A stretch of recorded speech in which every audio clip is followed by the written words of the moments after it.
बच्चों से पूछा कि कौन कौन है जो भगवान में विश्वास करता है, तो एक बच्चा खड़ा हुआ है, yes sir I believe in God. You believe in God, you believe in God, everything is coming from God, right? सब कुछ भगवान से आता है। तो यानी दुख भी कहां से आ रहे हैं? तेरे भगवान से आ रहे हैं।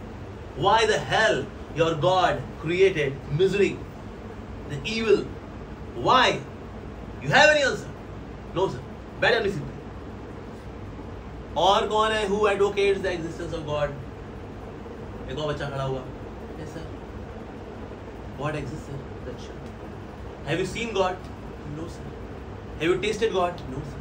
Have you heard God? No sir. Have you touched God? No sir. That means by the logic of direct perception, God does not exist. बैठ अपनी सीट पे। उसको भी बिठा दिया। पिन ड्रॉप साइलेंस क्लास के अंदर हो गया। नास्तिक प्रोफेसर ने तो जो उठेगा उसकी ऐसी तैसी मार देगा प्रोफेसर आज। तभी जो है भक्तों का एक बच्चा था, ऐसे ही प्यारा सा बच्चा है, डिवोटी का बच्चा होता है, उसको थोड़ा घर में सुन लेता है ना, आते जाते कुछ ना सुनता रहता है वो, तो उसने हाथ खड़ा कर दिया। Okay, yes, get up. Yes sir, I've got a question, sir. One from you, one from children. तो मेरे से सवाल करेगा, पूछ क्या सवाल? तो बच्चे ने कहा, sir is there something known as darkness? And of course there is darkness. Sir, what is darkness, sir? Darkness क्या होती है sir? And darkness is nothing but the absence of light. रोशनी की अनुपस्थिति ही अंधकार है। तो सर यानी रोशनी ने ही तो अंधकार बनाया ना अपनी अनुपस्थिति से। So that means we should blame the light. Light, you created darkness by your absence. And नहीं बेटा, ऐसा नहीं है। We should not blame the light. We should blame ourselves. जब रोशनी को नहीं चुनते तो अपने आप अंधकार को चुन लेते हैं। तो इसलिए इसमें रोशनी का दोष नहीं है, दोष हमारा है। तो बच्चे ने बोला, सिमिलरली टीचर, जब संसार में दुख मिलते हैं, हमें कष्ट मिलते हैं, हमें विघ्न आते हैं, तो इसमें भगवान का दोष नहीं है, ये हमारा दोष है। जब भगवान को नहीं चुनते, जब भक्ति को नहीं चुनते, तो अपने आप किसको चुन लेते हैं?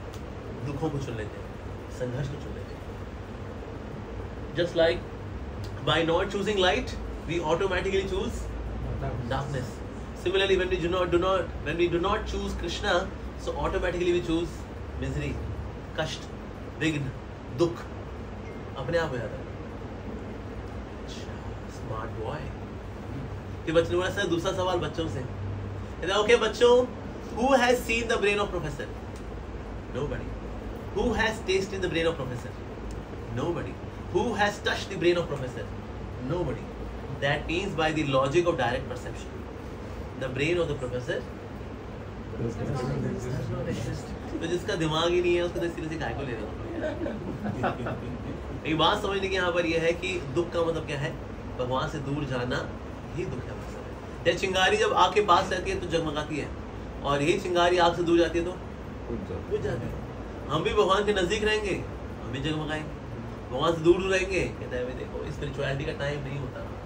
ये गृहस्थी में इतनी जिम्मेदारियां हैं, बच्चों को पढ़ाना लिखाना, ये वो फला निंदा, टाइम नहीं है इन सबका। गृहस्थी में भक्ति नहीं है, या तो गृहस्थियां हैं या भक्तियां हैं, नहीं होती जी।